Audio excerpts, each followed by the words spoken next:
Friday, September 13th, 2024. Nora Caldwell stood in the heart of the Cascade Mountains, wrapped in crimson silk that moved like liquid blood in the mountain wind. 3,000 pairs of eyes watched her from the stone amphitheater carved into the mountain itself. Not human eyes, wolf eyes, golden, amber, silver, all fixed on the woman who 6 months ago had been nothing more than a baker who woke at 4 a.m. to shape dough with her mother's hands. The obsidian amulet resting against her collarbone felt impossibly heavy, ancient, powerful. It bore the crest of a family she had never known she belonged to, a bloodline thought extinct for 30 years. 6 months ago, her biggest concern had been making rent, keeping the lights on in a small bakery in Seattle's Capitol Hill neighborhood, convincing the bank to give her just one more month before they seized everything her mother had built. 6 months ago, she had never heard the word Lycan, had never known that monsters walked among men, had never imagined that a single piece of blue raspberry candy could seal her fate with the most dangerous creature in North America. But we are getting ahead of ourselves. Before we can understand how Nora Caldwell became Queen of Wolves, we must understand what she lost, what she risked, and why the man who would burn the world for her was the same man she should have run from the moment he walked through her bakery door. This is not a fairy tale. This is a story about power, about destiny, about a woman who learned that sometimes the monsters are the ones worth loving, and sometimes you discover you were always one of them. Let us go back to the beginning, to the day a child asked a question that would change everything. Tuesday, March 12, 2024. 4:30 in the morning. The city of Seattle still wrapped in the kind of darkness that feels permanent in the Pacific Northwest winter. Rain hammered against the windows of Petal and Flour Bakery like it had a personal grudge against glass. Nora Caldwell moved through the kitchen with the practiced efficiency of someone who had done this 1,000 times before. Her hands worked the cinnamon roll dough with a rhythm she had learned from her mother. Press, fold, quarter turn, press, fold. Quarter turn. The motion was meditative, comforting, the only part of her day that made sense anymore. The mixer hummed in the corner, the ovens radiated heat that fought back against the Seattle cold, and Nora talked to the dough like she always did. "Come on, babies," she whispered, checking the rise on a batch of brioche. "Give me something good today. Mama needs you to be perfect." It was a habit her mother had passed down. Maria Caldwell, born Maria Graves, though Nora would not learn the significance of that name for another 5 days, had always talked to her baking. Said it responded to love, to attention, to the kind of care you could not measure in cups or grams. Nora missed her mother with an ache that had not dulled in 3 years. Cancer, fast and merciless. By the time they caught it, there was nothing to do but hold her hand and listen to her final words. "You are stronger than you know, mi amor. When the time comes, do not be afraid of what you are." At the time, Nora thought her mother meant strong enough to run the bakery alone, to carry on the family legacy. Now standing in the pre-dawn darkness, she wondered if Maria had known something else entirely. The bank email sat open on her phone. She did not need to read it again. The words were burned into her memory. Final notice, loan default proceedings to begin March 18th, 2024. Amount due $28,417. She had 5 days. 5 days to come up with money she did not have. 5 days before everything her mother had built was seized by men in suits who had never touched flour in their lives. Nora pulled the first batch of cinnamon rolls from the oven. The scent filled the kitchen, brown sugar butter, cinnamon yeast. The smell of home, the smell of every good memory she had. She set them on the cooling rack and started on the glaze. Her phone buzzed. An email from her landlord, Malcolm Reeves. Subject: building sale. Notice of lease termination. Her hands stilled. She did not open it. She knew what it would say. Reeves had been threatening to sell for months. The Capitol Hill neighborhood was gentrifying fast. Small businesses like hers were being pushed out by tech money and luxury condos. Nora closed her eyes, breathed in the scent of her baking. Let it ground her. "One problem at a time," she whispered to the empty kitchen. "One problem at a time." The first cinnamon roll was always hers, baker's privilege. She bit into it, letting the sweetness cut through the bitterness of another sleepless night. It was perfect. Her mother's recipe never failed. Small victories. That was all she had left. By 6:45, the bakery was ready. Display cases filled with croissants, conchas, sourdough loaves, fruit tarts, and 3 kinds of cookies. The espresso machine gurgled to life. The neon sign in the window, a pink flower her mother had commissioned in 1998, flickered on. Petal and Flour, 26 years in business. About to die because Nora could not make the numbers work. The bell above the door chimed. Mrs. Whitmore right on time. 73 years old widow always ordered the same thing. Black coffee and a concha. Good morning, Eleanor, Nora said, forcing brightness into her voice. Mrs. Whitmore had kind eyes behind her thick glasses. She studied Nora for a moment. You look tired, dear. Just busy. You work too hard. Your mother would tell you the same. Nora smiled. My mother worked twice as hard. And look what it cost her. Mrs. Whitmore's expression softened.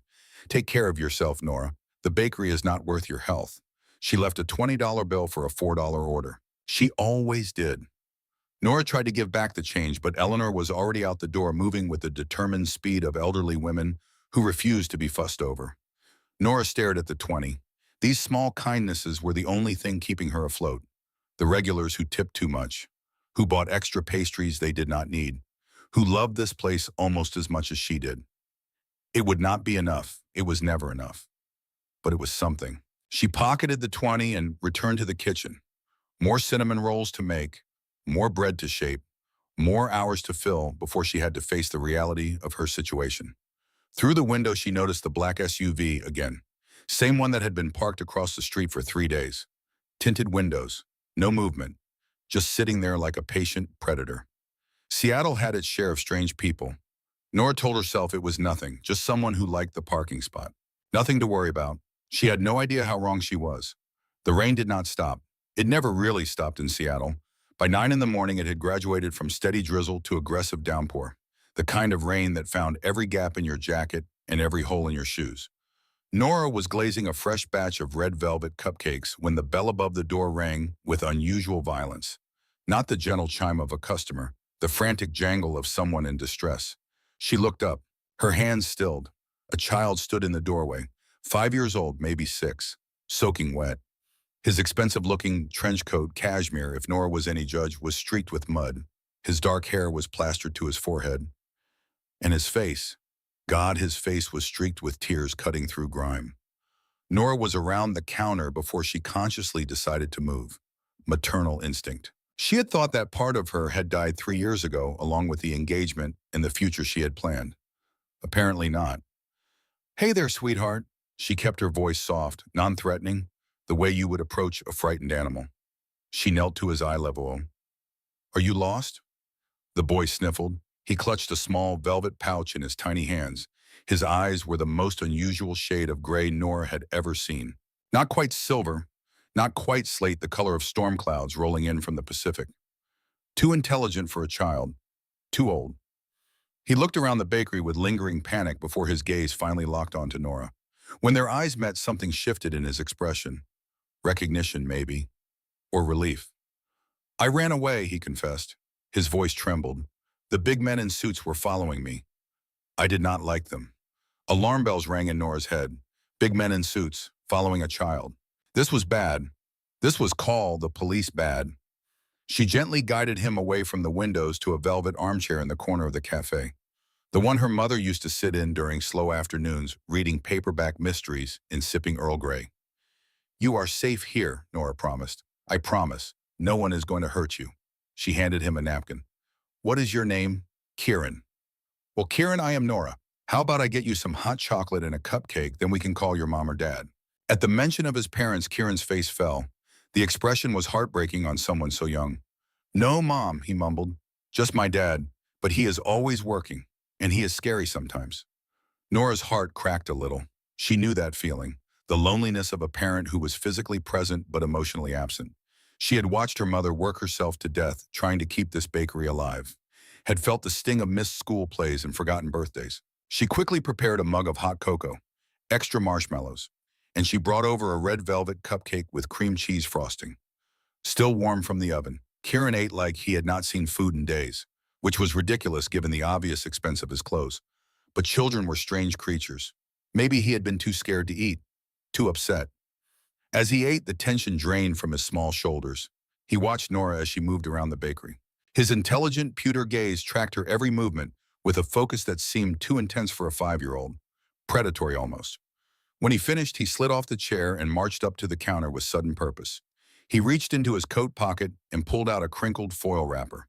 With dramatic flair, the kind only children possess, he tore it open. Inside was a bright blue ring pop. blue raspberry flavor. The cheap candy you could buy at any gas station for $1. Kieran held it up like it was the crown jewels. "You make the best cupcakes," he declared. His voice had changed. Gone was the trembling, frightened child. In its place was something else. Authority, aristocratic certainty, the tone of someone used to being obeyed. It caught Nora off guard. She blinked. "And you smell like vanilla and sunshine," Kieran continued.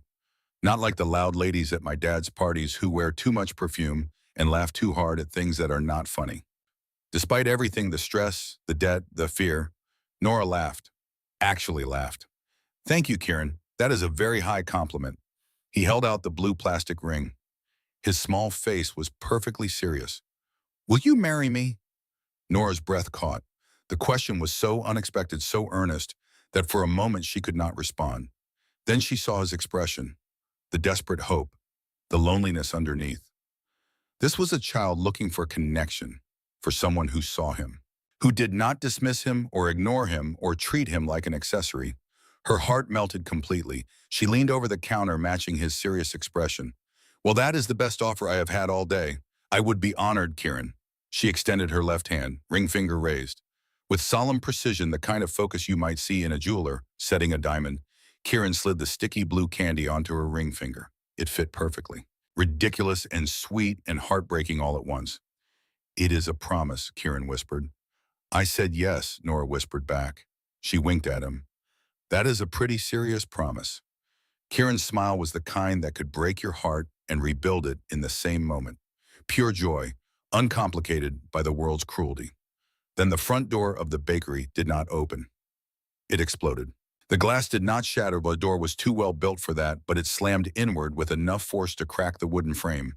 The sound was like a gunshot. Nora jumped.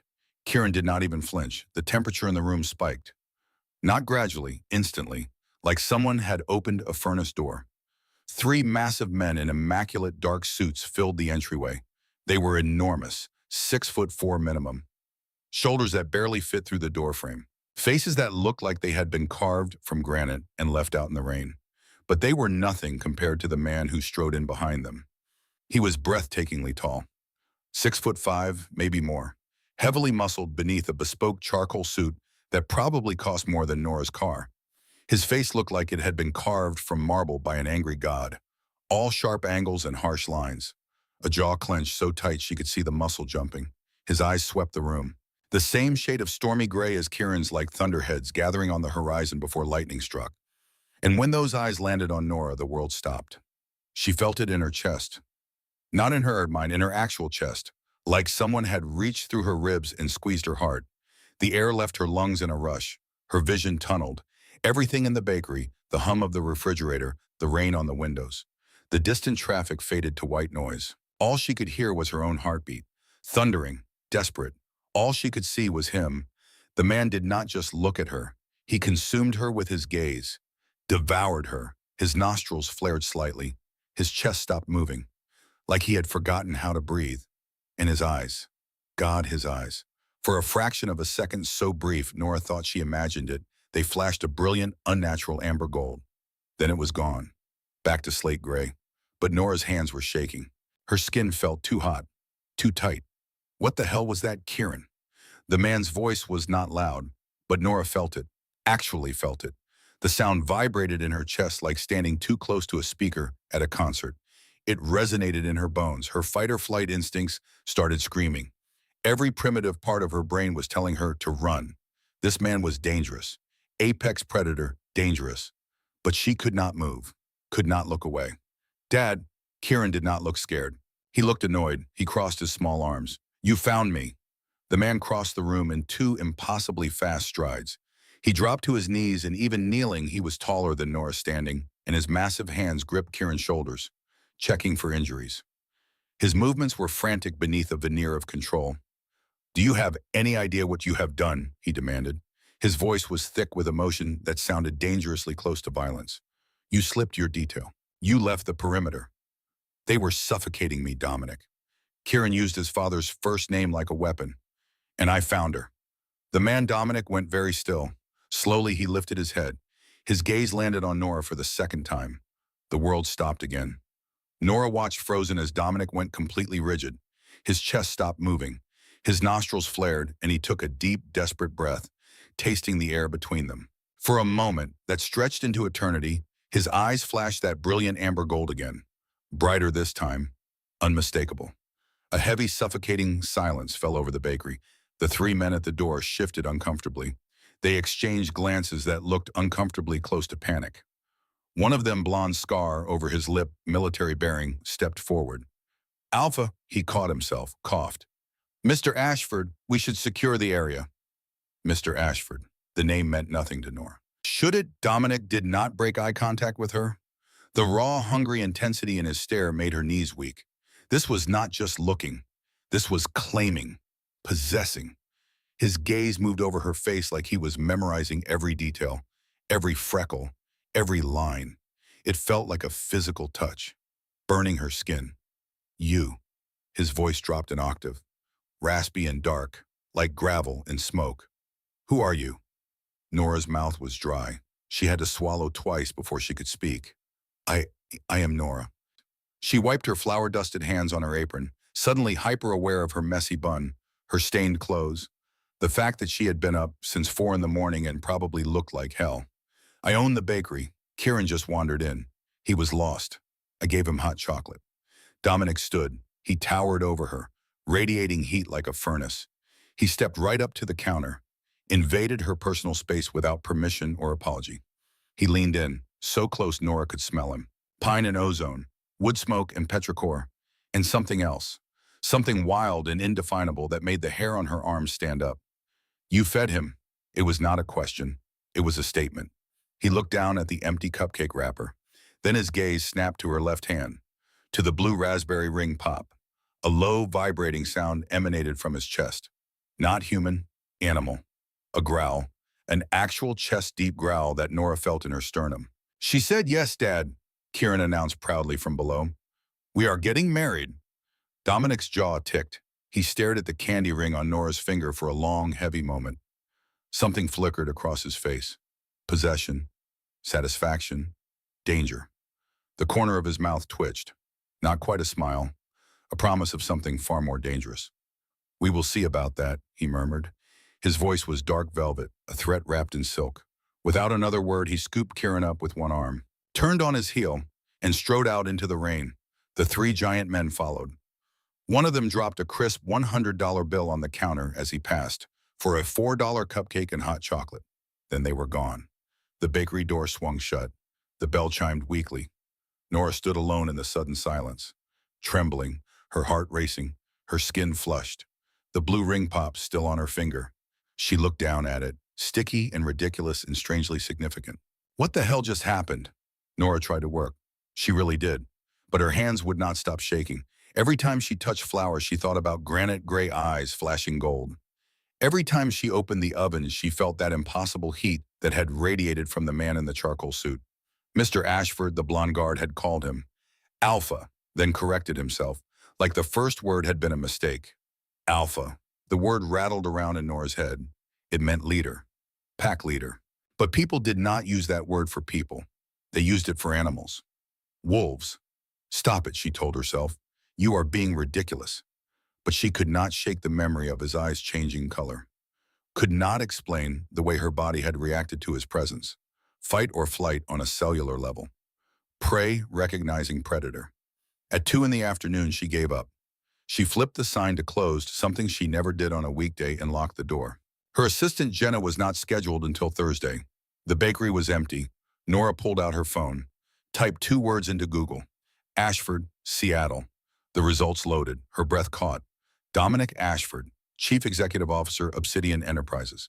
The first image hit her like a physical blow. It was him. Same harsh, beautiful face. Same granite eyes. But in the professional headshot, he looked almost human. Controlled. Contained. Nothing like the raw, barely leashed intensity she had witnessed in her bakery. She clicked through to his Wikipedia page. Dominic Ashford, born April 3rd, 1989. 35 years old. Founder and CEO of Obsidian Enterprises, a private security and real estate conglomerate with estimated annual revenue of $4.7 billion. $4.7 billion. With a B, Nora's bakery grossed maybe 200,000 a year. On a good year. This man operated on a scale she could not comprehend. She kept reading. Obsidian Enterprises specialized in private security contracts for high net worth individuals and corporate entities, real estate holdings in 17 states, shipping and logistics operations in North America and Europe. Notoriously private, no interviews, no social media presence, rarely photographed. The few images Nora could find showed him at charity galas. Always alone, always in a perfectly tailored suit. Always with that same controlled, dangerous expression. One tabloid article from 2019 speculated about his personal life. Reclusive billionaire has not been seen with a woman in over 6 years. Sources close to Ashford claim he is married to his work and has no interest in romantic relationships. 6 years. Kieran was 5. So the boy's mother had died or left when Kieran was an infant. That explained the no mom comment, the loneliness Nora had recognized in the child's eyes. She found one more article from a Seattle business journal, an interview from 2022 with one of Dominic's former business partners. Dominic is brilliant, the partner had said, ruthless in negotiations, but fair. He has a code. Cross him and you will regret it. But stay loyal and he will protect you with everything he has. Protect, that word again. Nora closed her browser, set her phone down, stared at the blue ring pop still on her finger. She should take it off, throw it away. Forget this entire bizarre morning. But she did not. Instead, she twisted it around her finger. The candy caught the light. Ridiculous and childish and somehow significant. Her mother's voice echoed in her memory. When the time comes, trust yourself. What the hell did that mean? Nora shook her head. She was exhausted, stressed about money, projecting meaning onto a random encounter with a rich man and his lost son. That was all this was. But that night, when she finally collapsed into bed at 11, she dreamed. She was running. Not on 2 legs, on 4. Through a forest so dense the canopy blocked out the moon. Her paws hit the earth with a rhythm that felt ancient, familiar. Right, she could smell everything. Moss and pine, rain and earth. Something else, forest and electricity and wild things. She ran faster, following the scent, desperate to find its source. Through the trees she saw him, a massive black wolf. Larger than any wolf had a right to be, eyes glowing amber gold in the darkness. He turned, looked at her, and in his gaze she saw recognition. Mine. Nora woke gasping, her heart pounded. Her skin was slick with sweat. The dream had felt so real, so visceral. She could still smell the forest, still feel the earth beneath her paws. Pause. She looked at her hands in the darkness. Human. Normal. Of course they were. She was losing her mind. That was the only explanation. Nora rolled over, tried to sleep, but every time she closed her eyes, she saw amber gold staring back. Thursday arrived with more rain. Nora opened the bakery at 6. Jenna arrived at 7, took one look at Nora's face, and immediately made her sit down with a triple-shot latte. You look like death, Jenna said bluntly. She was 23, brutally honest, and the best assistant Nora had ever hired. When was the last time you slept? I slept. Actual sleep, not passing out from exhaustion. Nora did not answer. Jenna sighed and returned to prepping the display case. The morning passed in a blur. Customers came and went. Nora moved on autopilot. Smile, ring up orders, make change, repeat. She had not checked her email, had not opened the message from Malcolm Reeves about the building sale, was avoiding reality like a professional. At 10:30, reality stopped being avoidable. The bakery door opened. Malcolm Reeves walked in, 60 years old, cheap suit, cheaper cologne. The kind of landlord who raised rent every year and never fixed anything that broke. He was red-faced, furious, waving a stack of papers. You have 30 days, Caldwell, he spat, slammed his hand on the counter hard enough to rattle the pastry case. I found a buyer for the building, someone willing to pay triple what you do. Pack your pans. Nora felt the blood drain from her face. 30 days. She had known this was coming, but hearing it out loud made it real. Mr. Reeves, you cannot do this. We have a lease. Lease has a buyout clause, he sneered, and the new owner just triggered it. You are out, sweetheart. Find somewhere else to peddle your cookies. Nora's hands clenched into fists. She wanted to scream, to cry, to throw something at his smug face, but she had been raised better than that. Her mother had taught her dignity, grace under pressure. Who bought the building? She asked quietly. None of your damn business. Before Nora could respond, the air in the bakery changed. The temperature spiked. The scent of pine and ozone flooded the space so intensely that Jenna actually turned toward the door confused. The bell chimed. Dominic Ashford walked in. He wore a midnight blue suit today, moving with that same silent predatory grace that made the hair on the back of Nora's neck stand up. He was not alone. The blond man from Tuesday, the one who had almost called him Alpha, flanked him, holding a sleek leather folder. Dominic ignored Nora entirely, his silver gaze fixed on Malcolm Reeves with the kind of focus that could strip paint.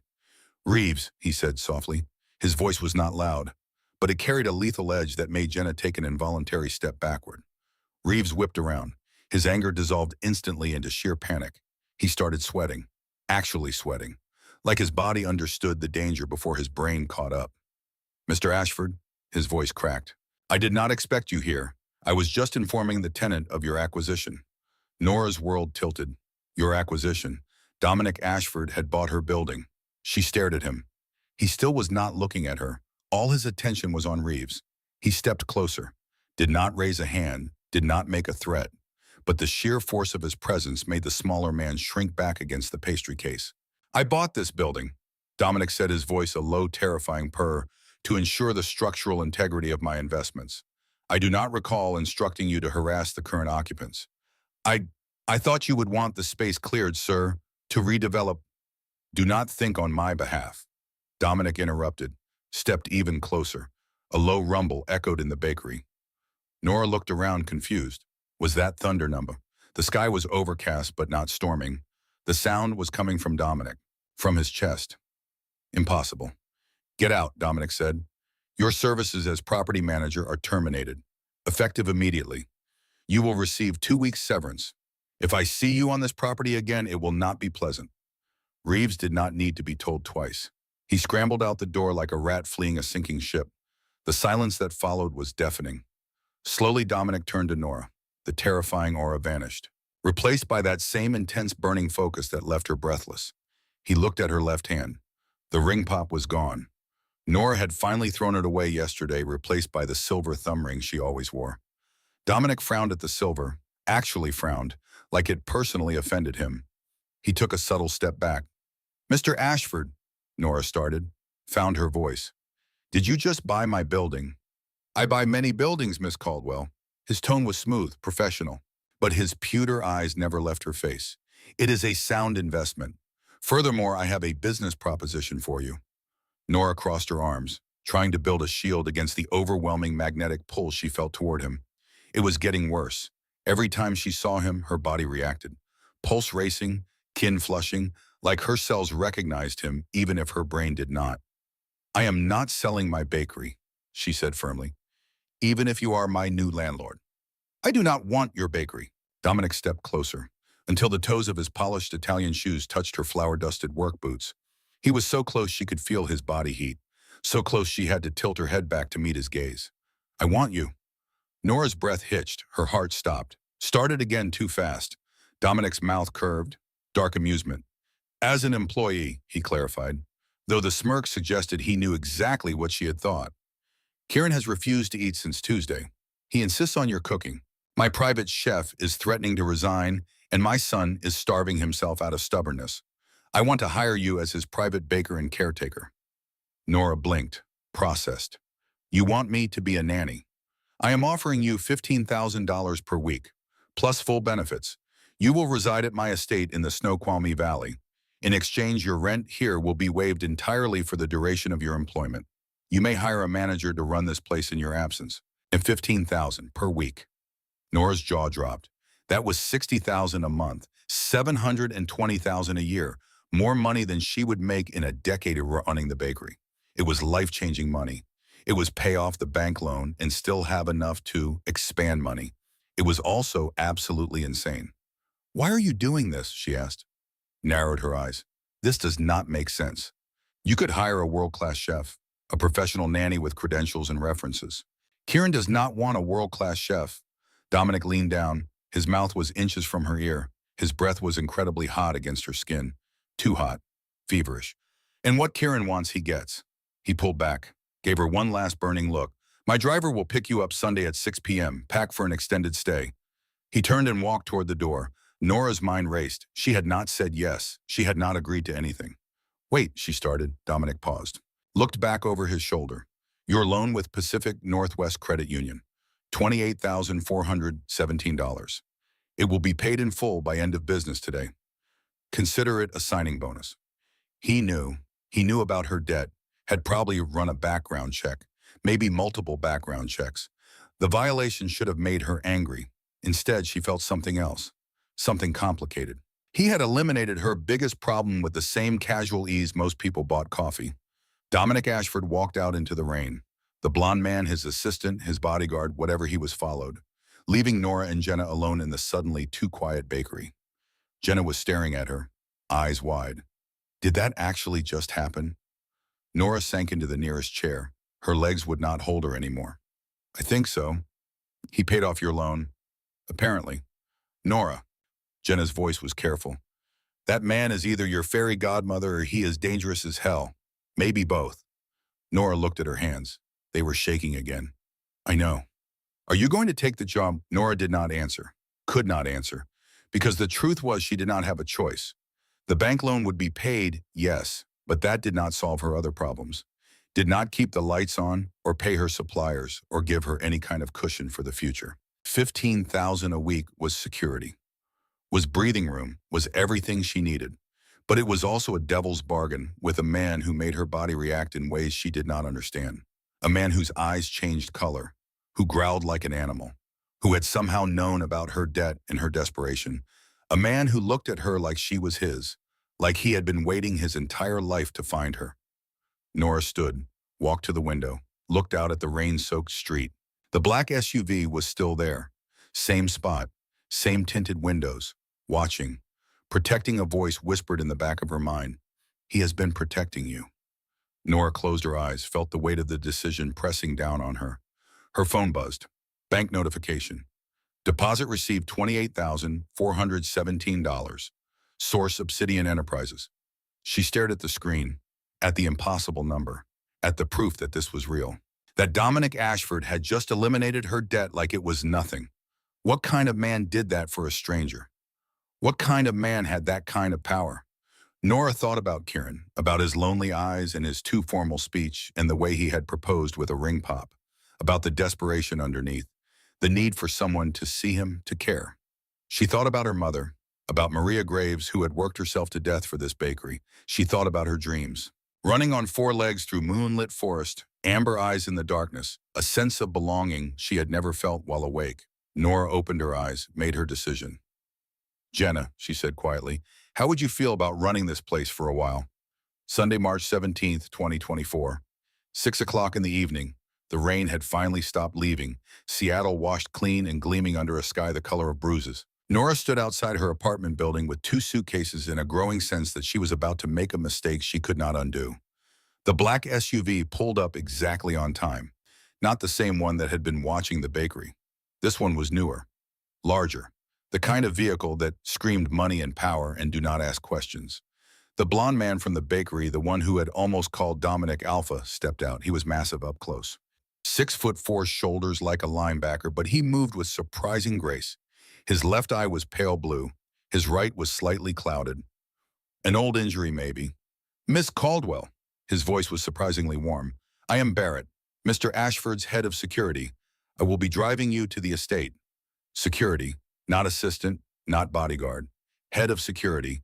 Like Dominic Ashford needed an entire department dedicated to keeping him safe, or keeping others safe from him.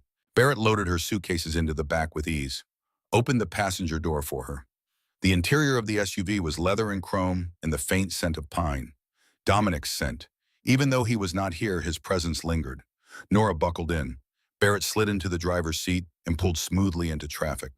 For the first 20 minutes, they drove in silence, heading east out of Seattle toward the Cascade Mountains. The city gave way to suburbs. Suburbs gave way to dense evergreen forest, the kind of old-growth wilderness that made you feel like you had stepped back in time. You can ask, Barrett said finally. His eyes stayed on the road. Whatever questions you have, I will answer what I can. Nora had about 1,000 questions. She picked the safest one. How long have you worked for Mr. Ashford? 12 years, since I was 20. That is a long time. Barrett's mouth quirked, almost a smile. Dominic is a good man to work for. Demanding, intense, but loyal. He takes care of his people. His people. Like Dominic Ashford ran a kingdom, not a company. And Kieran, Nora asked. His mother? Barrett's expression shuddered. Not my story to tell, Miss Caldwell, but I will say this. Kieran has been alone too long. He needs what you can give him. I'm just a baker. You are more than that. Barrett's good eye flicked toward her. You just do not know it yet. The words sent a chill down Nora's spine. The same thing her mother had said. What the hell did everyone see in her that she could not see in herself? They drove deeper into the mountains. The road narrowed, became winding. The trees pressed closer, ancient and watching.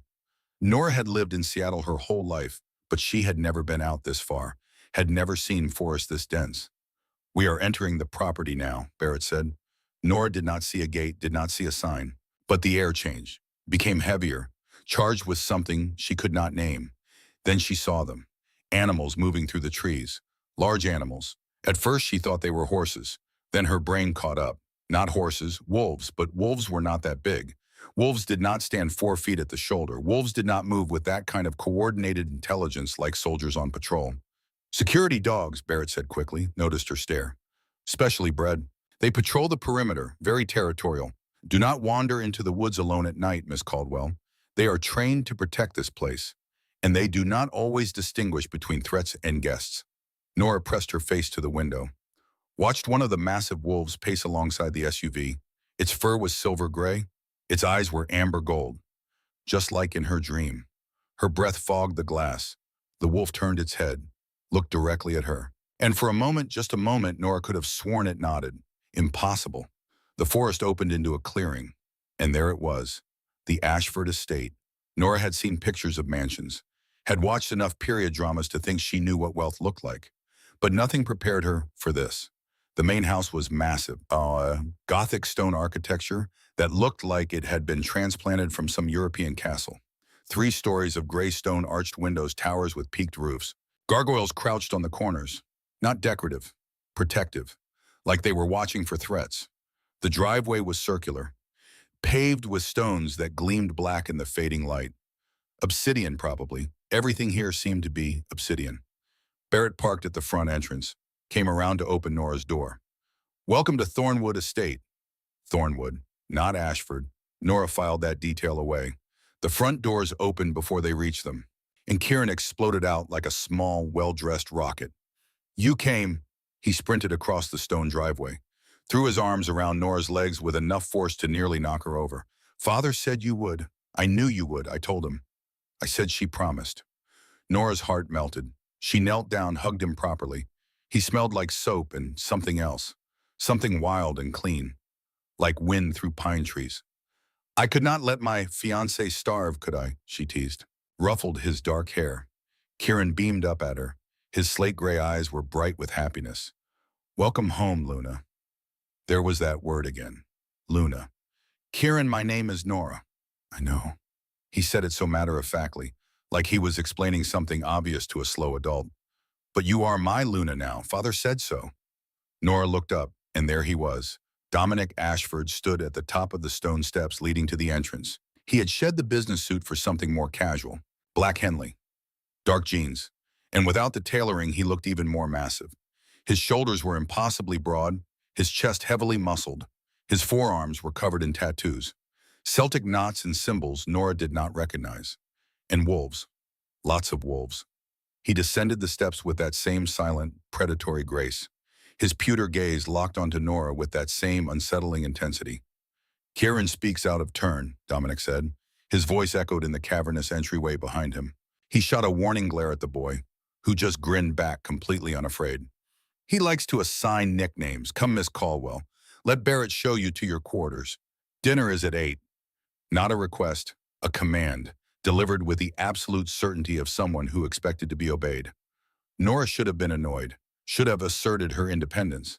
But something in his tone made her knees weak, made some deep, primitive part of her brain want to submit.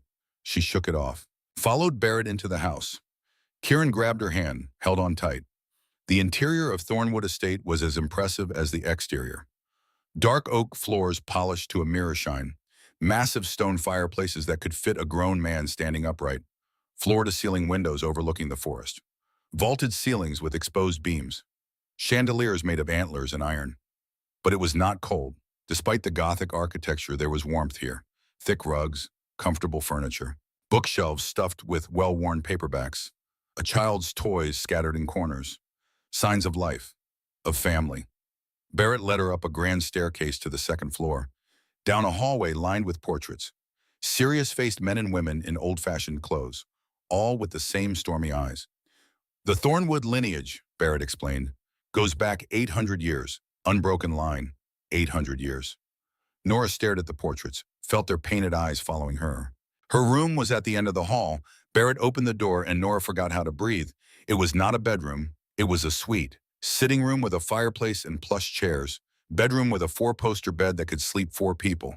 Bathroom with a clawfoot tub and a shower lined with river stones. And windows. Enormous windows overlooking the forest and mountains beyond. "Holy hell," Nora whispered. Barrett smiled. "Mr. Ashford wanted you to be comfortable. Your private kitchen is through that door. Fully stocked. Kieran's room is 2 doors down. Mr. Ashford's suite is on the 3rd floor. If you need anything, use the intercom." He pointed to a small panel by the door. "Someone is always available." He set her suitcases down. "Dinner in 90 minutes. Dress is casual. And Miss Caldwell." He paused at the door. "Thank you for coming. Kieran has not smiled like that in a very long time." Then he was gone, leaving Nora alone in a room larger than her entire apartment. She walked to the windows, pressed her palms against the glass. The sun was setting behind the mountains, painting the sky in shades of gold and crimson. The forest below was dark and deep and endless. Nora felt very small, very out of place, like she had walked into a fairy tale and could not find her way back to reality. Her phone buzzed. Text from Jenna. "You alive? Or did the hot billionaire murder you already?" Nora laughed. Typed back, "Alive. Place is insane. Like Gothic castle meets modern mansion. Pretty sure I just saw wolves the size of ponies. What long story? We'll call tomorrow." She set her phone down, unpacked quickly, found the small kitchen Barrett had mentioned. It was not small, it was a professional-grade setup. Viking range, sub-zero refrigerator, marble countertops, every tool and ingredient she could possibly need. Dominic had not been kidding. He wanted her to bake. Nora opened the refrigerator, fully stocked. Butter, eggs, cream, fresh fruit, and meat. So much meat. Steaks the size of dinner plates. Whole chickens, massive cuts of beef and pork. Who ate like this? She closed the refrigerator, checked the time, 7:15, 45 minutes until dinner. Nora changed into clean jeans and a soft sweater, brushed her hair, stared at herself in the bathroom mirror. "You can do this," she told her reflection. "It is just a job. Cook for a kid. Collect a paycheck. Do not think about his father's eyes. Do not think about the impossible things you have seen. Just do your job." Her reflection did not look convinced. Dinner was served in a dining room that could seat 40 people, but currently held only 3. Dominic sat at the head of a table made from a single piece of black walnut. Kieran sat to his right. Nora was directed to sit to his left. A woman in her 60s brought out the food. She had steel gray hair pulled into a severe bun and the kind of posture that suggested military background. "Miss Caldwell, this is Mrs. Renwick. She manages the household staff." Mrs. Renwick's eyes were sharp, assessing. "Miss Caldwell." Her accent was British, clipped and precise. "Welcome to Thornwood Estate. I understand you will be preparing meals for young Master Kieran." "Yes, ma'am." "Good. The kitchen is yours to command. If you require anything, inform me directly." She set down plates with surprising gentleness. "One more thing. Mr. Ashford has a severe silver allergy. No silver is permitted on the premises. I will need to confiscate that ring." She pointed to the silver thumb ring Nora always wore, a gift from her mother on her 16th birthday. "Allergy," Nora looked at Dominic, "to silver. Severe contact dermatitis," he said smoothly, "potentially life-threatening. I apologize for the inconvenience." Mrs. Renwick held out her hand, waited. Reluctantly, Nora twisted off the ring, placed it in the housekeeper's palm. It felt wrong, like losing a piece of her mother. Mrs. Renwick pocketed the ring and left without another word. Nora looked around the dining room. Now that she was paying attention, she noticed. No silver anywhere. The cutlery was gold-plated. The serving dishes were ceramic or wood. The picture frames were iron or copper. Even the door handles were brass. who was allergic to an entire meal's dinner, was roasted chicken, root vegetables, and fresh bread. Simple but perfectly prepared. Nora ate mechanically, hyper-aware of Dominic's presence. He sat at the head of the table, food barely touched, just watching her. It was unnerving, the way his gaze tracked every movement, every bite she took, every time she reached for her water glass. Like he was memorizing her, learning her rhythms. Kieran, in contrast, ate like he was starving. Piled his plate high, devoured everything in reach. "Slow down," Dominic said quietly. "The food is not going anywhere." "But it is so good when Miss Nora is here," Kieran said through a mouthful of chicken. "Everything tastes better." Dominic's mouth twitched, almost a smile. "Manners, Kieran," the boy swallowed, grinned. "Yes, father." Nora cleared her throat. "So, tomorrow, what time does Kieran need breakfast?" 7, Dominic said. "He has lessons from 8 to noon. You are free to use that time as you wish. Afternoons are yours to spend with him. Cooking, baking, whatever you think appropriate. Lessons. Does he go to school?" "Private tutors, here at the estate." Of course, billionaires did not send their children to public school. "And you?" Nora asked. "What do you do?" Dominic's eyes sharpened. "I run a company, Miss Caldwell. That requires my attention most days. But I am here for dinner, always." The way he said always made it sound like a threat and a promise. The meal continued in strange silence. Nora tried to focus on her food, but she kept noticing things. Odd things. The portions were enormous. Kieran ate enough for 3 adults, and Dominic, despite barely touching his plate, had enough food for 5 people. The staff moved through the house without sound, like ghosts. Nora never heard footsteps, never saw them coming. They just appeared. And the temperature. It was too warm. The fireplaces were burning, yes, but the heat was more than that. It radiated from Dominic himself, like sitting next to a furnace. After dinner, Kieran begged Nora to read him a story. Dominic nodded permission. 30 minutes, then bed. Kieran's room was what you would expect for a 5-year-old child of extreme wealth. Bookshelves overflowing with hardcovers, a bed shaped like a race car, toys that probably cost more than Nora's monthly rent. But it was also lonely. Too clean, too organized, like a showroom, not a child's space. Kieran climbed into bed, handed Nora a worn copy of Where the Wild Things Are. She read slowly, doing the voices, making him laugh. And as she read, Kieran's eyes grew heavy. He fought sleep like all children do. But eventually he lost the battle. Nora set the book aside, pulled the blanket up to his chin, brushed the hair from his forehead. "Sleep well, sweetheart," she whispered. "Thank you, Luna," Kieran mumbled, already half asleep. "I am glad you are here. Father is too. He is just scared." Nora froze. Scared of what?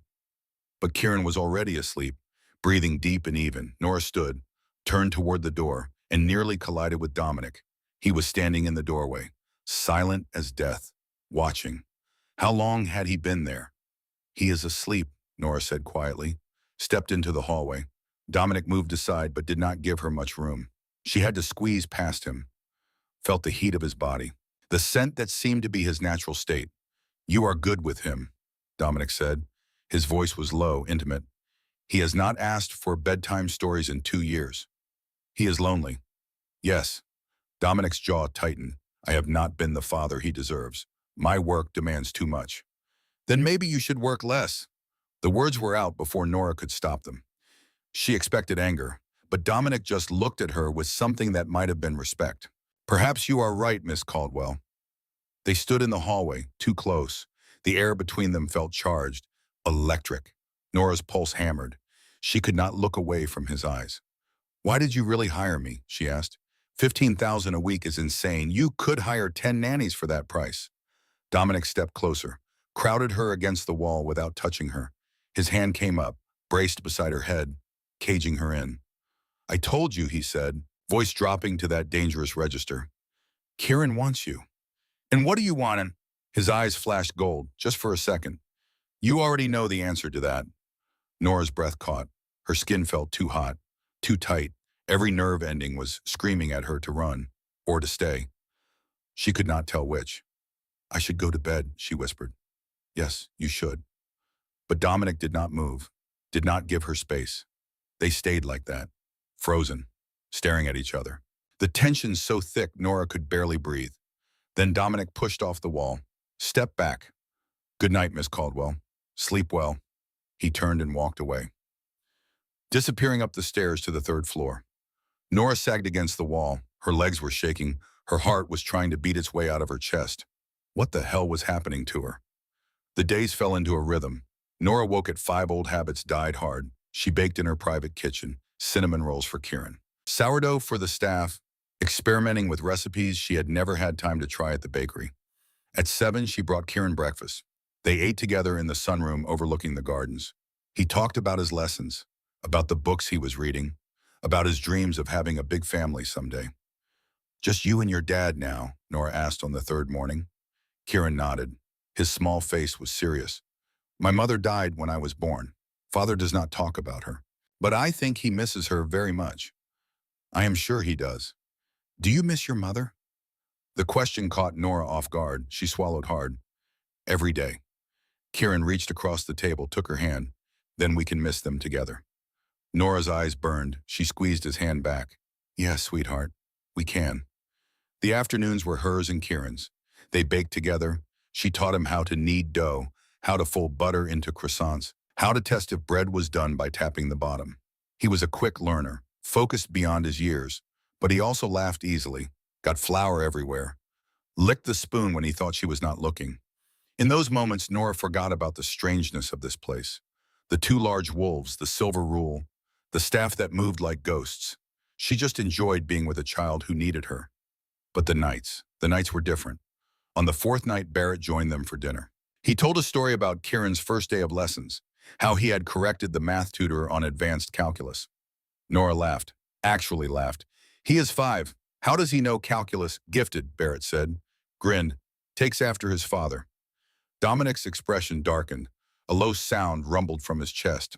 Not words, just a vibration, a growl. Barrett went very still, very pale. "My apologies, Alpha Mr. Ashford. I should." He stood abruptly. Should. Left the room without finishing his sentence. Nora stared. "What just happened?"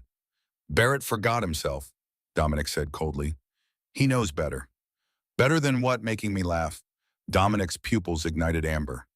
"Yes." The single word hung in the air, heavy, possessive. Nora set down her fork. "You do not own me, Mr. Ashford. I work for you. That is all." "And is it?" "Yes." Dominic leaned forward. "Then why does your pulse quicken every time I enter a room? Why do you hold your breath when I stand too close? Why do your pupils dilate when you look at me?" Nora's face flushed. That is, you feel it too." His voice was rough, urgent. "This pull between us. Do not pretend you do not." She did feel it. God help her, she felt it. Every moment in this house, she was hyper-aware of him, where he was, what he was doing. The pull was magnetic, undeniable, but she would not admit it, would not give him that power. "I am going to bed," she said, stood on shaking legs. "Nora." Her name, not Miss Caldwell. Nora. The way he said it sent shivers down her spine. She turned, met his gaze. "What? You possess strength you have yet to discover. When you are ready to accept it, I will be here." The words echoed what her mother had said, but different, more specific.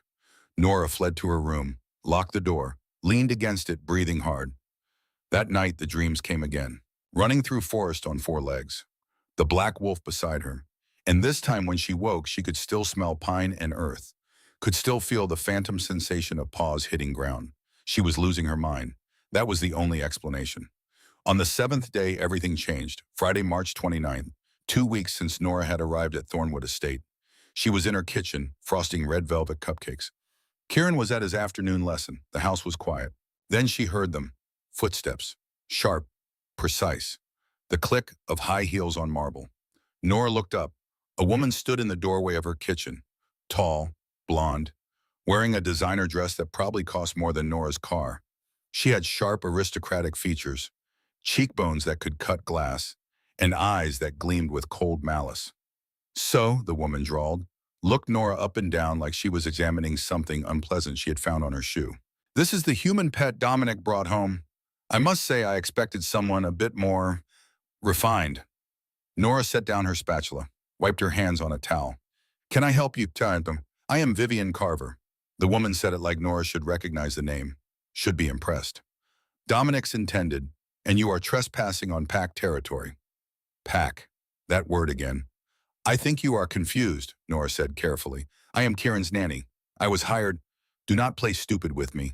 Vivian's voice turned sharp, vicious. She stepped into the kitchen, invaded Nora's space. Dominic might be blinded by whatever stray mate bond he thinks he feels, but the council will never allow an alpha king to mate with a weak, pathetic human. Mate bond, alpha king, council. The words made no sense, but the threat in Vivian's voice was crystal clear. I do not know what you are talking about, Nora said, forced her voice to stay calm. But you need to leave. Or what? Vivian smiled. It was not a nice smile. You will call security sweet little human. You have no idea what you have walked into. Then Vivian's eyes changed. The pale blue shifted, became yellow gold, glowing, like animal eyes reflecting light. Nora's breath caught. No, this was not possible. This was Vivian's hands came up. Her fingernails lengthened, sharpened, became claws, actual claws. Let me show you, Vivian hissed, exactly what you are dealing with. She lunged. Nora stumbled backward, hit the counter. Vivian's clawed hands swiped toward her face. The kitchen doors exploded. Not opened, exploded. The hinges ripped clean off. The heavy oak doors flew across the room, embedding in the opposite wall. Dominic stood in the doorway, but he was not the man Nora knew. His eyes were entirely gold, glowing like the sun. His chest heaved. His hands were tipped with claws, and his teeth, God, his teeth, canines too long, too sharp. A sound tore from his throat. Not human, animal. A roar that shook the foundations of the house, that made Nora's ears ring, that made dust fall from the ceiling. Vivian immediately dropped to her knees, exposed her neck. Her arrogance vanished, replaced by pure primal terror. Alpha, she whimpered. I did not mean get out. Dominic's voice was not his own. It was layered, demonic, a chorus of sounds that should not come from a human throat. Vivian scrambled to her feet, ran, actually ran. Nora heard her heels clicking frantically down the hallway. Then there was silence. Dominic stood breathing heavily, his fists clenched at his sides. Slowly the gold faded from his eyes, the claws retracted, the canines shortened. He became human again, mostly. He turned his gaze to Nora. She was pressed against the counter, trembling violently, holding a mixing bowl to her chest like a shield. Nora, he breathed. His voice was back to normal, husky, strained. He took a step toward her. Please, do not. The word came out as a whisper. Do not come any closer. Dominic stopped. Pain flashed across his face. I did not want you to find out like this. I wanted to protect you. Protect me! Nora's voice was rising, hysteria creeping in. What was that? What is wrong with her eyes? What is wrong with your eyes? Dominic ran a hand through his dark hair. Nora, please. Let me explain. Explain what? She was shaking so hard she could barely stand. That woman had claws. You roared like an animal. Your eyes. She could not finish, could not process. I am Lycan, Dominic said quietly. Werewolf if you prefer the human term. So is Vivian, so is Kieran, so is everyone on this estate. The words hung in the air. Impossible. Insane. Nora laughed. It came out broken. Wrong. Werewolves. You expect me to believe in werewolves. I expect nothing. Dominic's voice was gentle. Too gentle. But it is the truth. We are Lycans. We have existed for millennia, and I am their king. Nora stared at him, at this man who had invaded her life, who had paid off her debts and hired her and looked at her like she was his entire world. This man who was apparently not a man at all. She could not breathe. The room was spinning. I need to leave. I need to go home. Nora. Now, I want to leave now. Dominic's face went white, like she had struck him. If that is what you want, it is. For a long moment, he just looked at her, and Nora saw something in his silver eyes she had never seen before. Desperation, fear, the absolute terror of a man about to lose something he could not afford to lose. But then he bowed his head. A king does not cage his queen. If you command it, I will let you go. He turned, started to walk away, paused at the doorway.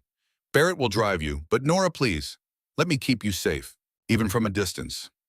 Then he was gone, leaving Nora alone in the destroyed kitchen, surrounded by red velvet cupcakes and shattered doors and the ruins of everything she thought she knew. She sank to the floor, pulled her knees to her chest, and finally let herself fall apart. Werewolves were real. The man she was falling for was a monster, and nothing, absolutely nothing, would ever be the same again. Barrett drove in silence. The SUV cut through the mountain darkness, headlights carving tunnels through the endless evergreens. Nora sat in the passenger seat, staring at nothing. Her hands were still shaking.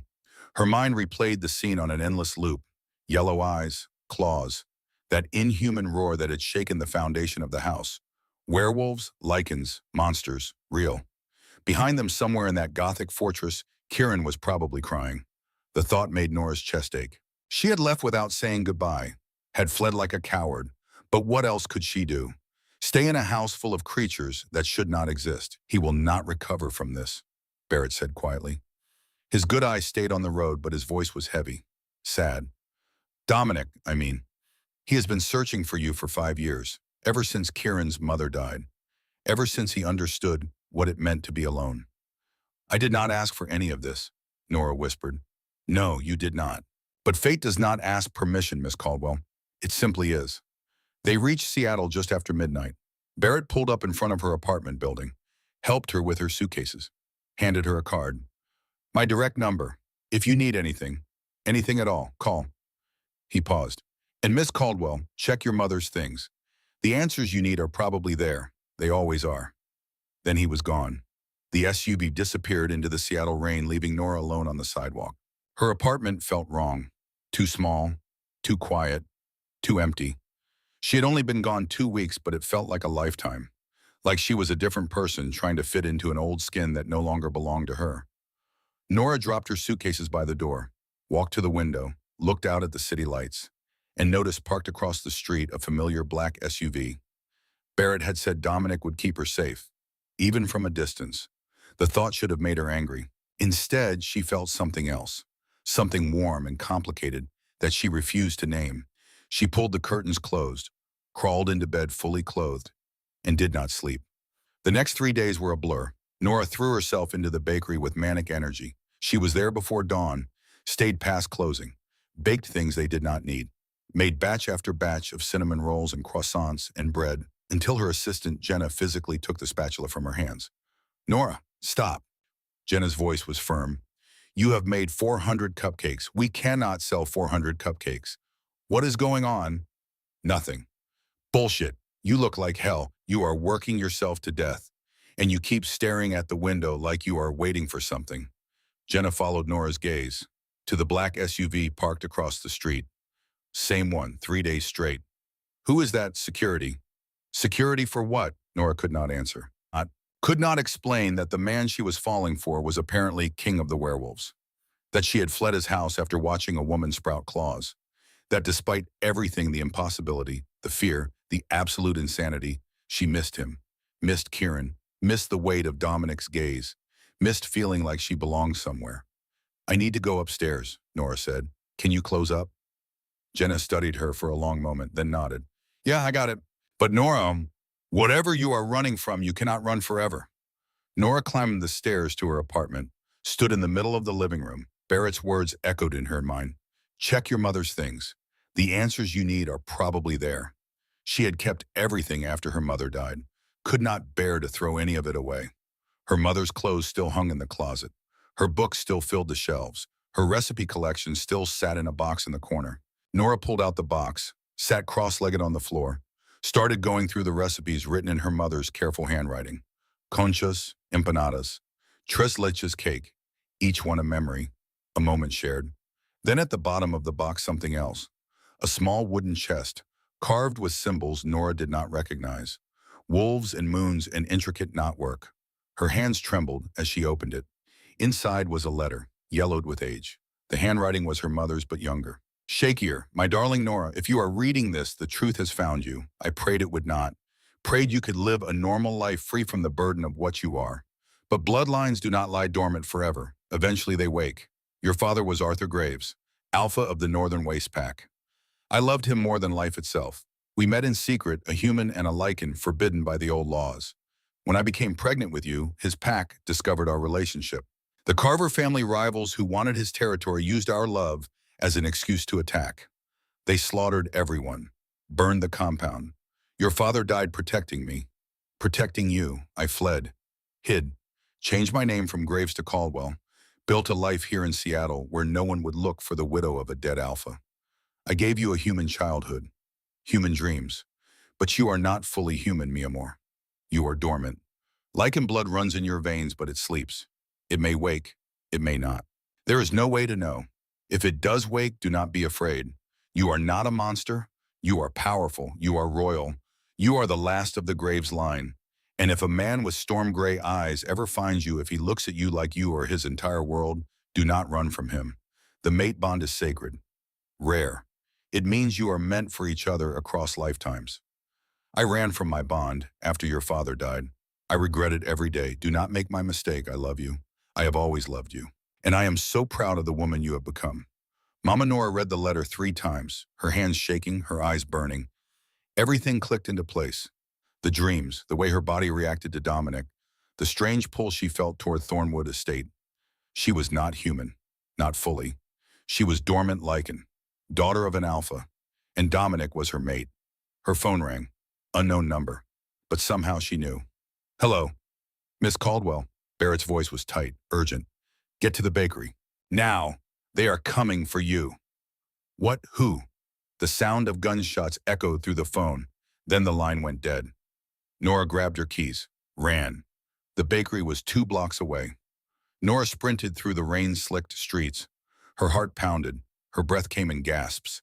She could hear sirens in the distance. Growing closer, she rounded the corner and stopped dead. The front window of petal and flower was shattered. Glass covered the sidewalk, glittering under the streetlights. The door hung off its hinges. And inside, God, inside was destruction. Nora pushed through the broken door. The pastry cases were smashed. The espresso machine, her mother's machine, was destroyed. Bleach had been poured over the flour sacks. The shelves had been torn down. Everything was ruined. 3 men in tactical gear and masks stood in the center of the wreckage. They were not leaving. They were waiting. For her. There she is, one of them said. His voice was muffled by the mask. Vivian said to make it look like a robbery. Trash the place, then take her. Nora backed toward the door. Her mind raced. Run. She had to run. Then she heard it. A sound from the alley behind the bakery. A roar. Not human. Animal. The back door, what was left of it, exploded inward. And through it came a massive golden wolf. 4 feet at the shoulder, fur the color of wheat, eyes blazing amber.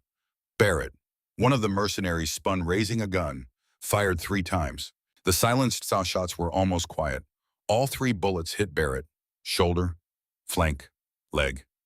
The wolf roared, a sound that shook the walls, shook Nora's bones. Barrett lunged, not with teeth, with sheer weight. He slammed into the gunman, sending him flying through the already broken front window. The second mercenary pulled a combat knife, slashed wildly, caught Barrett across the left eye. Blood sprayed. The wolf yelped a distinctly canine sound of pain and stumbled backward. His paws slipped on the bleach-soaked floor. The mercenary raised the knife for a killing blow. Nora did not think, did not analyze. She grabbed the heaviest thing within reach, the cast-iron skillet her mother had used for 30 years, and ran forward. She swung with everything she had. The skillet connected with the back of the mercenary's skull with a sickening crack. The man dropped like a puppet with cut strings. Did not move. Nora stood there, breathing hard, the skillet hanging from her hand. She had just knocked a man unconscious. Maybe killed him. She should feel horrified. Guilty. She felt nothing but cold fury. These men had destroyed her mother's bakery, had shot Barrett, had come for her. The third mercenary backed toward the door. This is not worth it. Vivian did not say anything about wolves. He did not finish. The air in the bakery changed, became electric, heavy. The scent of pine and ozone flooded the space so intensely that Nora could taste it.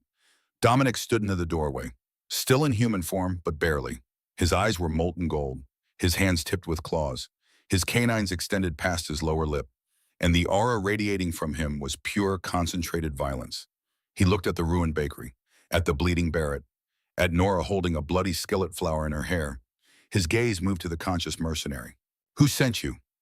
The man did not answer. Dominic crossed the room in a blur, grabbed the mercenary by the throat, lifted him off the ground with one hand. I asked you a question. Vivian Carver, the man choked out. She paid us, said to destroy the place. Take the woman. Dominic's grip tightened. The mercenary's face turned purple. Where is Vivian now? I do not know. Please. Dominic dropped him. The man collapsed, gasping. Run! And tell Vivian Carver that if she comes near what is mine again, I will show her what an alpha king truly is. The mercenary scrambled out the door, disappeared into the Seattle night. Dominic turned to Nora. The gold faded from his eyes, the claws retracted. He was just a man again. But his hands were shaking, his face was gray. Are you hurt? His voice was rough, desperate. Did they touch you? No, I am fine, but Barrett. Dominic knelt beside the golden wolf. Barrett had shifted back to human form, naked and bleeding. The slash across his eye was deep, bone deep. He would have a scar, but he was alive. You will heal, Dominic said quietly. Thank you for protecting her. Barrett managed a weak smile. Always alpha. Dominic stood, looked at Nora, and she saw it then. The fear, the raw, overwhelming terror of a man who had almost lost everything. I felt it, he said. His voice broke. Through the bond, your fear. I felt it like it was my own. I thought he could not finish, could not say the words. Nora set down the skillet. Her hands were shaking. The adrenaline was wearing off, leaving her hollow and cold. I cannot run from this anymore, can I? No. Dominic's pewter gaze held hers. Vivian will not stop. The Carver family will not stop. They see you as a threat, as competition for the Luna position, and they will kill you to eliminate that threat. So what do? Dominic stepped closer. You come home. You let me protect you. You accept what you are. He reached out, gently brushed flour from her cheek. You stop fighting the bond and let yourself feel what I feel every time I look at you. Which is, like I have been drowning my entire life and you are my first breath of air. The words hung between them, raw, honest, devastating. Nora looked at the ruins of her bakery, at everything she had lost, at Barrett bleeding but alive, at Dominic looking at her like she was the only thing in the world that mattered. She thought about her mother's letter, about bloodlines and destiny and not making the same mistakes. She thought about Kieran, about slate gray eyes that lit up when she entered a room.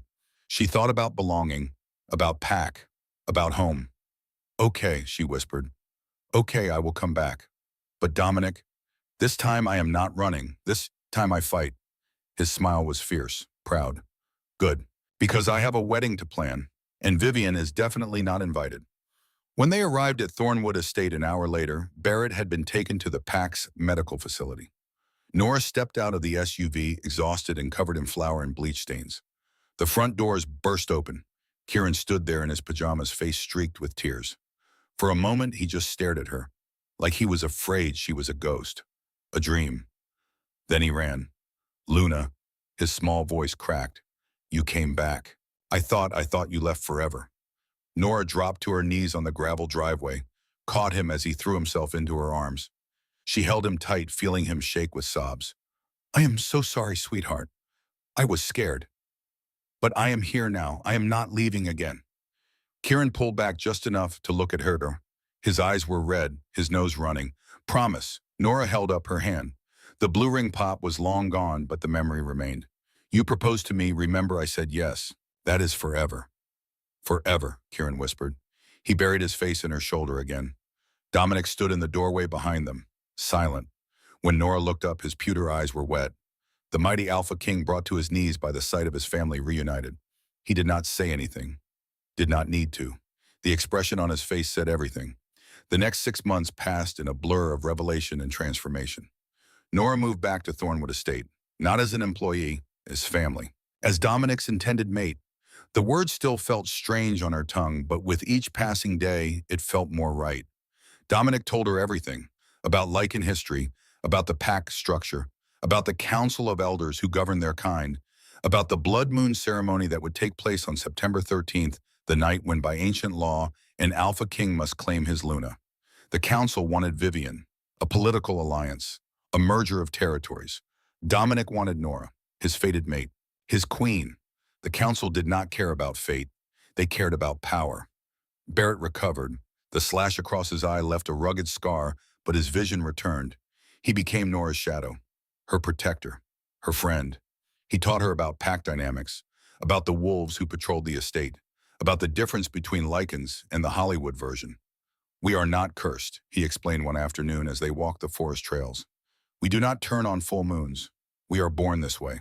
a separate species that evolved alongside humans, Homo lupus sapiens. And the silver thing, contact burn, like an allergy but more severe. It does not kill us, just hurts like hell. Nora absorbed it all, the impossible made mundane through repetition. Kieran was overjoyed to have her back. He clung to her like she might disappear again. She taught him to bake bread, to fold dough, to test for doneness by sound and touch. And in quiet moments, he would look at her with those two old eyes and say things like, "I knew you would come home, Luna. I told Father you would." The nightmares stopped. The dreams of running through forest became memories of actual runs. Because Barrett took her out in human form to watch the pack patrol, massive wolves moving through the trees with coordinated precision. And Nora felt something stir in her blood. Recognition. Longing. "You will shift eventually," Barrett said. "When the blood moon rises, dormant Lycans always awaken during their first ceremony." "How do you know I am dormant?" Barrett smiled. "Because you are still alive. A full human could not survive the mate bond with an alpha. The connection would burn them out. But you match him. Power for power." Dominic was different too. Still intense, still possessive, but gentler. He courted her. Old-fashioned dates in the estate gardens, long conversations by the fireplace. Teaching her to waltz because a Luna must dance at her coronation. And the attraction between them grew. Became undeniable. Electric. Every accidental touch was lightning. Every shared glance was a promise. But Dominic never pushed, never demanded. He was waiting. For her to be ready, for her to choose him. 3 months in the council came to visit. Elder Jonathan Mercer, 70 years old, silver-haired, traditional to his bones. He arrived with an entourage of lesser elders, all looking at Nora like she was a stain on their ancient bloodline. "This is unacceptable," Mercer announced at dinner. His voice carried through the dining hall. "An alpha king cannot mate with a dormant, especially not one of unknown lineage." "Her lineage is not unknown," Dominic said coldly. "Nora is the daughter of Arthur Graves, alpha of the Northern Wastes, royal blood." Mercer's face twisted. The Graves line was extinguished. Everyone knows this. Everyone was wrong. "Prove it." Nora stood. She had been quiet until now, learning, observing, but she was done being discussed like she was not in the room. "You want proof, Elder Mercer? Then test my blood. DNA does not lie, and when it confirms what Dominic already knows, you will apologize. To me, publicly." Mercer's eyes narrowed. Uppity for a human. "Good thing I am not human, then." Barrett, sitting to Nora's left, made a sound suspiciously like a suppressed laugh. Even Dominic's mouth twitched. Mercer stood. "Very well, we will test. But Miss Caldwell, understand this. The council has already approved Vivian Carver as Luna. The contracts are signed, the territories negotiated. If you cannot prove your worth, you will step aside. And if I can, then we will revisit the matter." He left. His entourage followed, leaving tension thick enough to cut. Dominic came to Nora that night, knocked softly on her suite door. She opened it to find him looking uncharacteristically uncertain. "I am sorry," he said. "Mercer had no right. He had every right. He is protecting his people, I get it." Nora stepped aside. "Let Dominic enter." "But I am not backing down. I am done running." Dominic smiled. "I know. You proved that with a cast-iron skillet."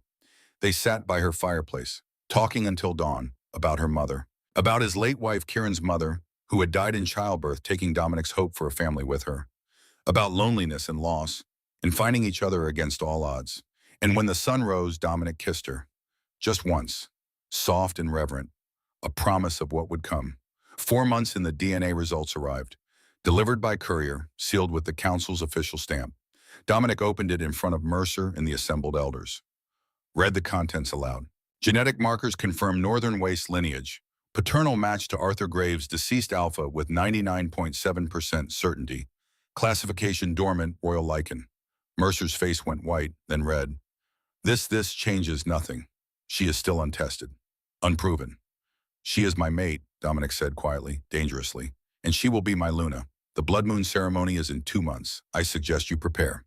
The elders left, but Nora saw the calculation in Mercer's eyes. This was not over. 5 months in, Nora woke to find Dominic in her room, standing at the window, watching the forest. "Could not sleep," she asked softly. "Vivian is planning something. I can feel it." "Let her plan. We will be ready. Dominic turned, looked at her with such intensity that her breath caught. I would burn the world for you. You know that, right? I know. But I would also walk away, if you asked, if you truly did not want this life. Nora stood, crossed to him, took his face in her hands. I want this life. I want you. I want Kieran. I want belonging. Stop asking me if I am sure. I need to hear it. Then hear this. Dominic Ashford, I am exactly where I am supposed to be. He kissed her then, not soft, not gentle, claiming, possessive, a promise and a vow. When they broke apart, Nora's eyes were glowing faint violet, just for a moment. Then it faded. Soon, Dominic whispered, the blood moon will wake what is dormant. And then, my queen, the world will see what you truly are. Friday, September 13th, 2024. The day Nora had seen in her vision 6 months ago. The day everything would change. The ancient amphitheater was carved into the Cascade Mountains themselves. Stone tiers rose in concentric circles, filled with 3,000 Lycans from across North America. Every pack, every territory, all gathered to witness their Alpha King claim his Luna, or to watch him fall. Nora stood in the preparation chamber beneath the amphitheater. The crimson silk gown clung to her curves, flowing like blood with each movement. The obsidian amulet rested heavy against her collarbone. The Thornwood Luna crest, passed down for 800 years. Mrs. Renwick adjusted the draping. You look like a queen, Miss Caldwell. I do not feel like one. Fake it until you make it, dear. That is what your mother would say. Nora smiled. Mrs. Renwick had softened over the months, became an ally, almost a friend. Kieran burst in wearing a miniature tuxedo that matched his father's. You look beautiful, like a real Luna. I thought I already was one. You will be, after tonight. He grabbed her hand. Are you scared? Terrified. Do not be. Father will protect you. I will protect you, and you are stronger than you think. Everyone kept saying that. Maybe it was time to believe it. Barrett appeared at the door. It is time. They ascended the stairs, emerged into the amphitheater. The blood moon was rising, a lunar eclipse that turned the moon the color of rust and fire. 3,000 pairs of eyes turned toward Nora. Amber, gold, silver, all glowing in the moonlight. The whispers started immediately. The human. The dormant. She is not worthy. Nora lifted her chin, walked down the stone steps with Kieran at her side. Let them whisper. Let them judge. She was done caring what they thought. Dominic waited at the altar. He wore ceremonial robes of black silk embroidered with silver wolves. And on his head, the thornwood crown, obsidian and iron, ancient and powerful. When he saw her, his entire face transformed. Dawn, pride, love, and he took her hand, squeezed gently. You are the most beautiful thing I have ever seen. Liar, you have not looked in a mirror. His smile was blinding. Elder Mercer stepped forward. His expression was sour, but he had no choice. The law was clear. The Alpha King chose his mate. The council ratified. We gather under the blood moon, Mercer announced, to witness the binding of Alpha King Dominic Thornwood to his chosen Luna. By ancient law, the Alpha must present a mate of strong blood capable of bearing the weight of the crown. He paused, glared at Nora. The council formally notes its objection to this unprecedented choice. Before Dominic could respond, a voice rang out from the front row. The Carver family offers formal challenge. Alistair Carver, Vivian's father, a massive silver-haired brute of a man. He stepped onto the platform, Vivian beside him in a sheer white dress. My daughter is purebred, Lycan. Council approved. This dormant human is an insult to our traditions. I demand the right of substitution. The crowd erupted. Shouts, snarls, chaos. Dominic's eyes flashed gold. His alpha aura slammed down like a physical force. Weaker wolves dropped to their knees. There will be no substitution, Dominic commanded. His voice carried over the amphitheater. Nora Caldwell is my fated mate. If the council objects, I will dissolve the council. But you would risk civil war for a pastry chef. Vivian's voice was mocking, sharp. Look at her, Dominic. She is trembling. She does not belong in our world. She is weak. Then Vivian moved. Fast. Lycan fast. She lunged past Dominic, claws extended, aiming for Nora's face. Not to kill, to maim, to prove Nora's weakness before 3,000 witnesses. But the claws never connected. As Vivian crossed the threshold of the altar, the obsidian amulet against Nora's chest erupted in blinding violet light. A shockwave of pure power exploded outward. Vivian was thrown backward, hitting the stone floor hard. And Nora, God, Nora. Heat flooded her veins. originating from her chest, spreading to her fingertips. Her vision sharpened, went hyper-clear. She could smell everything, fear sweating from Vivian's pores, the blood pumping through 3,000 hearts. The earth and stone and ancient magic soaked into this place. Her hands moved on instinct, caught Vivian's wrist as the woman tried to stand, to attack again. The crack of bone breaking echoed in the dead silence. Vivian shrieked, fell to her knees, cradling her shattered wrist. Nora stood over her, looked down at her own hands. Her fingernails had darkened, lengthened, partial shift, and her eyes. She could feel them glowing. Hot, powerful. She looked up, saw her reflection in the polished silver basin on the altar. Her eyes were no longer hazel. They were luminescent violet, brighter than the blood moon, brighter than anything in the amphitheater. The crowd was silent, stunned.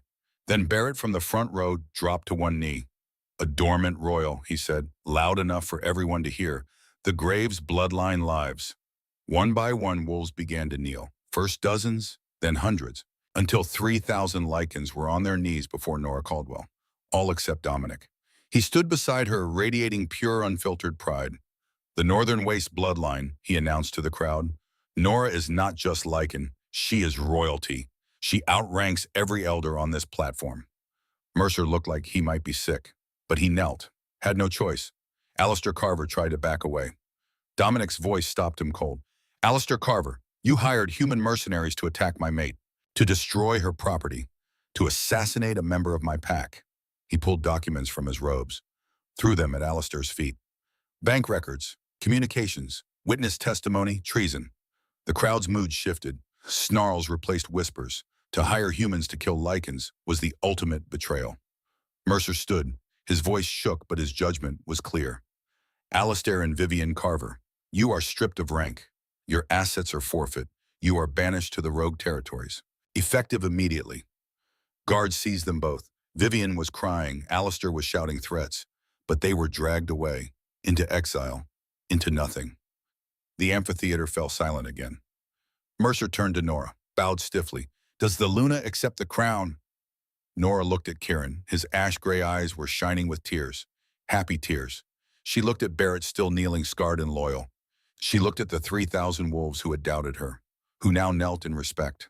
And she looked at Dominic, her mate, her king, her home. "I accept." Dominic lifted the Luna crown from its cushion, smaller than his, delicate obsidian woven with silver.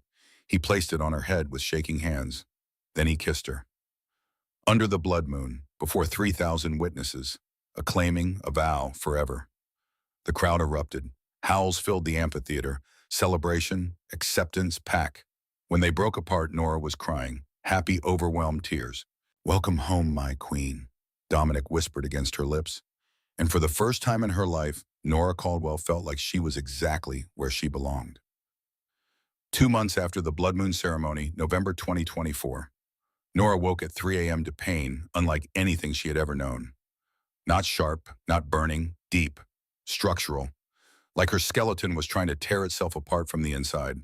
She screamed. Dominic was there instantly. "It is starting. The shift. I have got you. I cannot." The words dissolved into another scream. Her spine arched, bones cracked, not breaking, reshaping. Through the mate bond, she felt Dominic's presence, steady, anchoring. He shifted beside her, massive black wolf eyes glowing gold. "Let go." His voice echoed in her mind. "Stop fighting it. Trust your body." She could not. The pain was too much. Her human mind screamed against the transformation. Then Dominic's wolf pressed his forehead to hers. "I am here. You are safe. Let go." Nora stopped fighting. The pain did not lessen, but it changed, became purposeful. Her hands reshaped into paws. White fur erupted across her skin, her jaw extended. Canines sharpened, and then silence. She stood on 4 legs. The world exploded into scent and sound. She could smell the forest 5 miles away. Hear Kieran's heartbeat 2 floors up. Dominic's black wolf circled her, approval in his golden eyes. Nora looked at her reflection in the window. A white wolf, massive and powerful, with eyes that glowed luminescent violet. Beautiful. Dominic's voice whispered through the bond. "My queen," they ran that night. Through Cascade Forest, paws thundering on earth. And for the first time in her life, Nora felt complete. 6 months later, March 2025. The Sunday morning rain drummed against the windows of Thornwood Estate. Nora stood in her private kitchen, the one she had claimed as her sanctuary, piping buttercream onto a tray of red velvet cupcakes. She wore Dominic's oversized sweatpants and a tank top. Flour dusted her cheek. Her hair was piled into a messy bun. She was barefoot, comfortable, home. The Luna's Petal Bakery had opened 2 months ago, a state-of-the-art facility built on pack lands overlooking Snoqualmie Falls, glass and steel and cedarwood, a bridge between the human and Lycan worlds. Rival alphas sat in the velvet booths negotiating treaties over cinnamon rolls. Lycan security details ate pink frosted cupcakes during their breaks, and Nora presided over it all, baking with the same love her mother had taught her. The bakery was neutral ground, sacred, and it was changing everything. Dominic had also rebuilt Petal and Flour within a month of the attack. Insisted Nora keep it even with Luna's Petal opening. Your mother's legacy, he said. Jenna ran it beautifully, hiring staff, expanding the menu. It remained sacred ground where everything began. Behind her, Dominic sat at the kitchen table, laptop open, reviewing contracts. But his attention kept drifting, watching her, the way he always did. You are staring, Nora said without turning around. I am appreciating. Appreciating what? The fact that my queen is covered in flour and still the most beautiful thing I have ever seen. Nora smiled, set down the piping bag, turned to face him. Smooth talker. It is one of my many talents. The kitchen door banged open. Kieran rushed in, muddy from the knees down. He wore a Seahawks jersey 3 sizes too big and the biggest grin Nora had ever seen. Mom, he skidded to a halt, held up his muddy hand. Look what I found at the store with Barrett. In his small fist was a crinkled foil wrapper. Blue raspberry ring pop. Nora's breath caught. Dominic stood crossing the kitchen in 2 strides. Kieran tore open the wrapper with dramatic flair, produced the sticky blue candy ring. I bought it for my little sister, he announced. Very seriously, because you are already dads, so I need to propose to her, to make sure she knows she is family too. He pointed at Nora's stomach, still flat, barely showing. She was only 8 weeks along. They had not told anyone yet, except apparently Kieran knew, because of course he did. Dominic knelt beside his son, wrapped one massive arm around him. His other hand came to rest on Nora's stomach, protective, reverent. How did you know? Nora asked softly. Kieran shrugged, like it was obvious. I can hear her heartbeat. It is small but strong, like yours. Tears pricked Nora's eyes. Happy tears, the kind that came from being so overwhelmed with love that your heart could not contain it. Dominic stood, pulled Nora into his arms, buried his face in her hair. She felt him shaking, felt the emotion he was barely holding back. A daughter, he whispered, voice rough, breaking. We are having a daughter. We are having a daughter, Nora confirmed.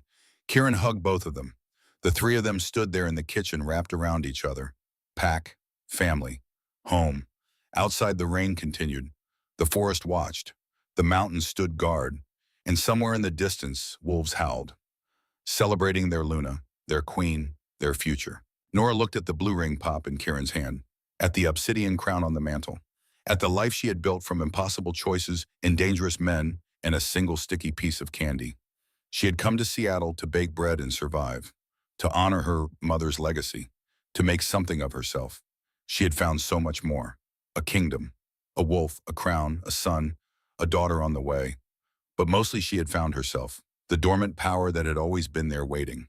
The strength her mother had seen, the royalty she had never known she carried, and she had found love, the kind that transcended species, that defied councils and traditions and every reasonable doubt, the kind that looked like slate-gray eyes and protective growls in a man who would burn the world to keep her safe. Nora Caldwell had walked into a fairy tale, but it was not the story she expected. It would better, messier, more dangerous, more real, and she would not change a single moment. Come on, she said, kissing Dominic's jaw, ruffling Kieran's hair. Let's make breakfast. Together. Like a family. Like a pack, Kieran corrected. Nora smiled. Like a pack. And as the rain fell and the wolves howled and the blood moon's promise became legacies, Nora, Caldwell Luna, Queen Dormant, royal baker of cinnamon rolls and dreams, finally understood what her mother had meant. She was not afraid of what she was. She was proud of it. The Luna's Petal Bakery hummed with life on a crisp October morning. Nora stood behind the counter watching her daughter work the espresso machine With the intense focus only a 6-year-old could muster, Arya Thornwood had her father's pewter eyes and her mother's determination. And those eyes, when she was excited or angry, flashed the same luminescent violet that had shocked the council 6 years ago. "Mama, I made it perfect," Arya announced, presenting a cappuccino with foam art that looked suspiciously like a wolf. "Beautiful baby." Nora kissed the top of her dark hair. "Now go help your brother with the cinnamon rolls." Kieran, now 11 and already showing signs of the alpha he would become, was teaching a group of young Lycan children how to knead dough. Patient, kind, everything Dominic had hoped he would be. The bakery had become exactly what Nora envisioned. A place where human customers sat beside Lycan pack members, unaware of the supernatural beings sharing their morning coffee. Where peace was brokered over sourdough and treaties were sealed with handshakes that smelled of butter and vanilla. The bell chimed. Nora looked up, and her breath caught the way it still did after 6 years. Dominic filled the doorway, still devastating in a charcoal suit, still watching her like she was his entire world. Silver threaded his temples, now distinguished, not old. He had aged like fine wine while she had barely changed. Lycan metabolism was a gift. "Lunch break already," Nora teased him. "I own the company. I make my own schedule." He crossed to her, ignoring the customers, pulled her close, kissed her thoroughly enough to make their daughter giggle and their son groan. "Dad, we are in public," Kieran complained. "Your mother is beautiful. I will kiss her whenever I want." Nora laughed against his mouth. This life, this impossible, wonderful, dangerous life. She thought about the woman she had been. Alone in a failing bakery, drowning in debt, believing she would die as invisible as she had lived. She thought about the blue ring pop, the scared little boy, the moment everything changed. And she thought about what her mother had written. "If a man with storm gray eyes ever finds you, do not run from him." Nora had run, but she had also come back, had fought, had claimed her crown and her mate and her power. "What are you thinking about?" Dominic murmured against her hair. "How a piece of candy changed everything." He smiled, reached into his pocket, pulled out a familiar crinkled wrapper. Blue raspberry.